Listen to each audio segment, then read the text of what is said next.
Sure. So I've been in the sports industry for about 10 years now. After I left university in Liverpool, I moved down to London and started to work for ITN Productions in rolling sports news at Setanta, and then at Sky Sports News, and then moved into more mainstream programme development at Endemol for about 3.5 years, 2.5 years spent in Abu Dhabi, launching the English Premier League channels for Abu Dhabi Media. Then moved back to London to work for Perform Group, which is an international sports digital agency, and that was very much in rights and acquisitions and news gathering.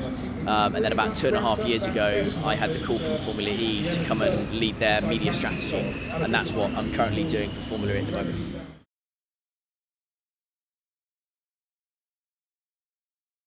Yeah, it revolves around 3 areas. That's rights, digital, and post-broadcast production. And all of those 3 are very much interlinked. So the strategy around how we produce our content, the strategy around how we sell our rights, and the strategy around short-form digital commercialization. And those 3 areas really form the bedrock of the media team. We have over 70 broadcasters now worldwide, and the syndication and distribution of all that content sits within the media function within Formula E.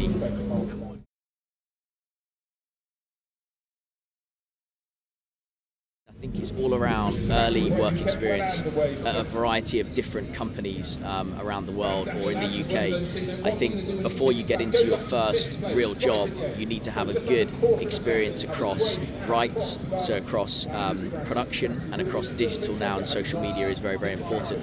I think an employer at the moment, what I'm looking for is someone who has a varied experience and who's worked for different companies, so whether it's small startups or big multinationals or big blue chips. I think it's important to get a diverse and varied look at the sports industry early on, because that will benefit you as soon as you get into your first job, wherever that may be. If it's a startup, you might have had a little bit of startup experience where it's more entrepreneurial. If you've worked at a big blue chip, it's more process-led. Or you might have worked abroad internationally, which I think, again, I found that very useful in the Middle East, where you've got a completely different culture. So that first job, you've then got much more of a broad base of experience and knowledge to draw upon. Companies these days are very, very broad in terms of who they employ, and I think if you can go into your first job having had that experience, that will leave you in good stead for the future.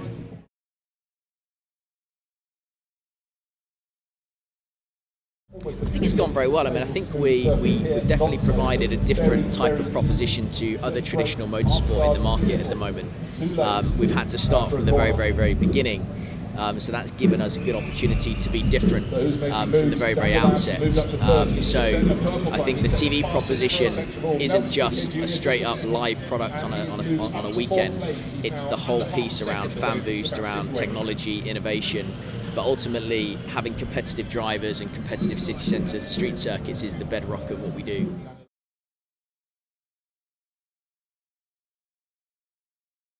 Yes, we have our own communications team that is a function within Formula E that will organise, obviously, the event PR and race PR, but any other event outside of that, we do that in-house.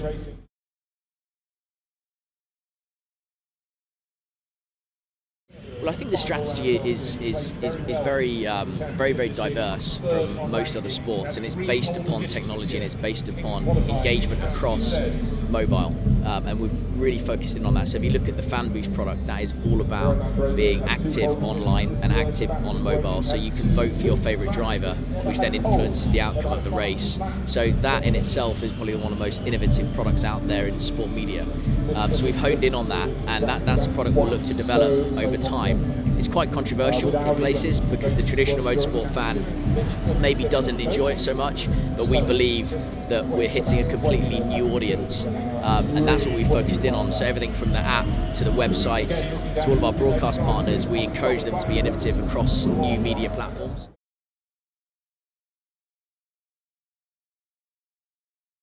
Well, from my perspective, from a TV side, it's very, very challenging. So to rig a street circuit versus a fixed stadium or fixed circuit like Formula One use, we have the challenges that, for instance, Formula One faced in Baku, we have that every single race. So here, this is one of the toughest circuits to rig. It's very, very vast, it covers a huge area, and a park is not a normal place where you go and stage an international sporting event.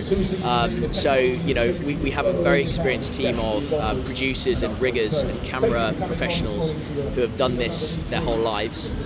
So we tend to go and hire people who are used to street racing, but it's not easy, from building the structures to building the TV compound. We don't have fixed locations, we don't have internet when we get here, we don't have power when we get here, so we don't have a lot of the things that make it easy when you go to a circuit or a stadium where they have all the infrastructure. Here we've got to build it, and we have a very short amount of time to do that because we want to minimize disruption to the city. So all of these challenges affect TV and they affect the media product. So I would say we're in a very, very different position to where we were 2 years ago in the first race in Beijing, where that was our first ever race.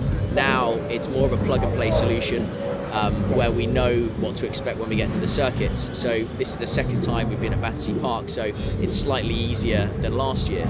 But a lot of the same issues will arise, from the tree coverage here, frequencies for the drone, for the helicopter.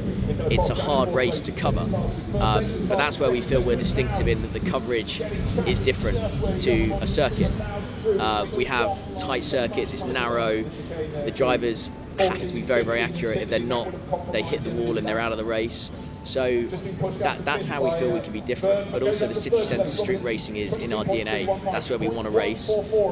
It brings electric cars and electric mobility to the people. People can walk to the race. They can get the tube. They can get the bus. They don't have to go 2 or 3 hours outside of where they live.